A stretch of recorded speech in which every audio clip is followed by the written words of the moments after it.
Lights, move camera, and action. Taming Blender. Episode 1, Part 1. A new approach.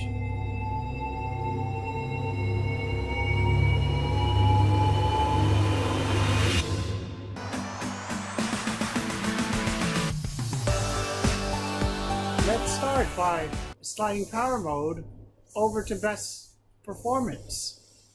Now launch Blender, maximize it to full screen, and delete the default cube. We want to make a square-shaped hole that aligns perfectly with the bottom side of a cube that rests above it. The plane will become a grass field, which needs to morph around the house, because we don't want grass in our house, right? Let's add a plane. This is how you add a mesh object. Set its radius to 8. Next, let's add a cube and set its radius to 3. And set its Z value to 3 also. Finally, let's set the Y value to -3. Move it on over. Now we want to switch to bottom view and activate edit mode, wireframe mode, and face select. Now you know how to add objects, scale them, and even see through them using wireframe mode. Let's learn about subdividing next. Note that the grid lines of the cube are clearly visible here. Memorize the outline.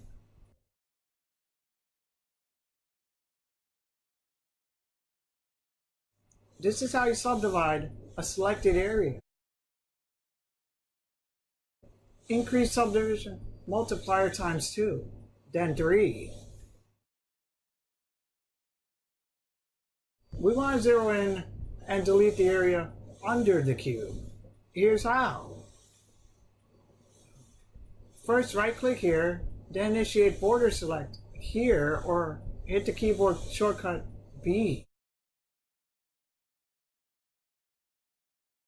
Next, click drag to the boundaries you wish to incorporate.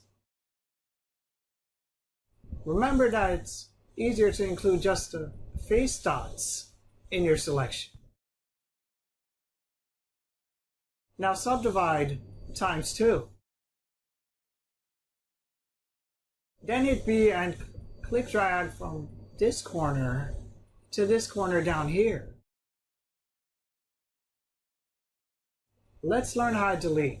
The delete menu is on the left side here. Click face or hit backspace. However, I prefer keyboard combo shortcut X3 instead. Perfect. Area deletion is now complete.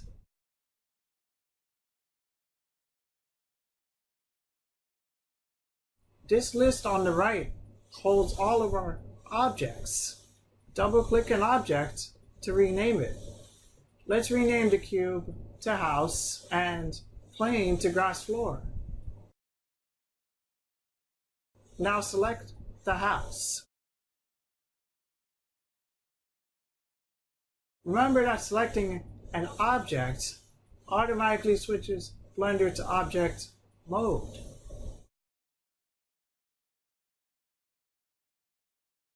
Let's create another square-shaped hole for the basement staircase entrance.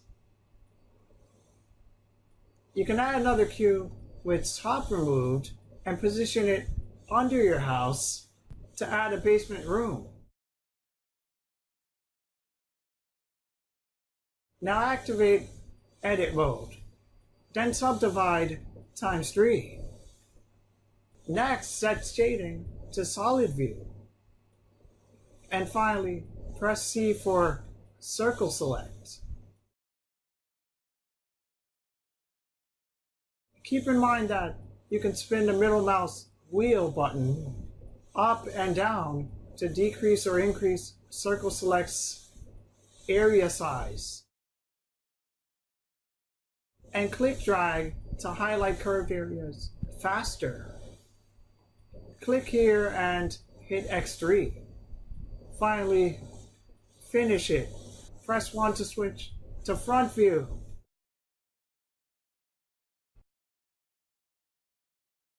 In the last chapter, you learned how to zero in to delete a selected area by using border selection and subdivision multipliers.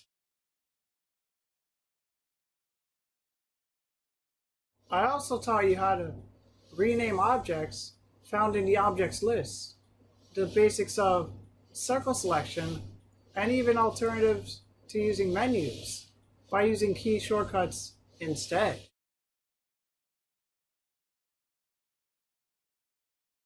Note that you can assign a custom key to any listed command or button by right-clicking and then clicking Assign.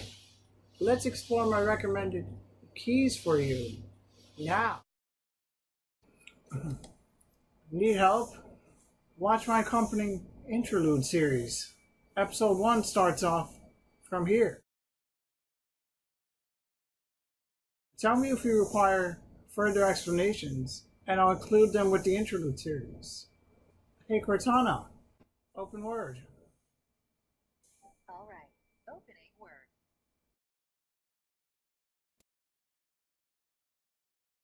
Let's open up a file I created called Blender Shortcuts. I pressed every single key on the keyboard in both object and edit modes and came up with this unused keys list. And this is a list of what each key does on the keyboard. I plan on uploading this file to my website, and you can download it and look at it later. What's the point? Well, assigning keys to commands allows you to work in Blender faster. A quick assessment of this list proves that you're left with these single press keys, which are unused by Blender by default. This list shows which commands I assigned to keys, and what I highly recommend you assign as well. A customized action is just a tap away in Blender. Note, I haven't decided whether I want to use shortcuts in future videos. Let me know in the comments below if you want this feature, and I'll include it. I first started playing around with Blender's interface in early February. By the 16th, I was able to create this 3D heart you see. I flipped a cone upside down and slightly flattened it, then entered wireframe mode and morphed the mesh by click dragging the middle to make the two curves I needed. I quickly noticed the drawbacks of this morphing technique. I also tried subdividing ×8, which turns the mesh into a malleable clay. This method also causes the available memory resources counter to skyrocket and slows down your computer ultimately. I'll show you a better way to make a heart shape that's also light on memory usage. You can quickly save an image or video in numerous formats, as seen here, to your TMP folder on your hard drive or any other location by choosing a file name and hitting accept. If you don't type a desired file name in Blender, Blender will generate a number, then increment that number for future saves. To be continued in Episode 1, Part 2, A Path Illuminates from the Darkness.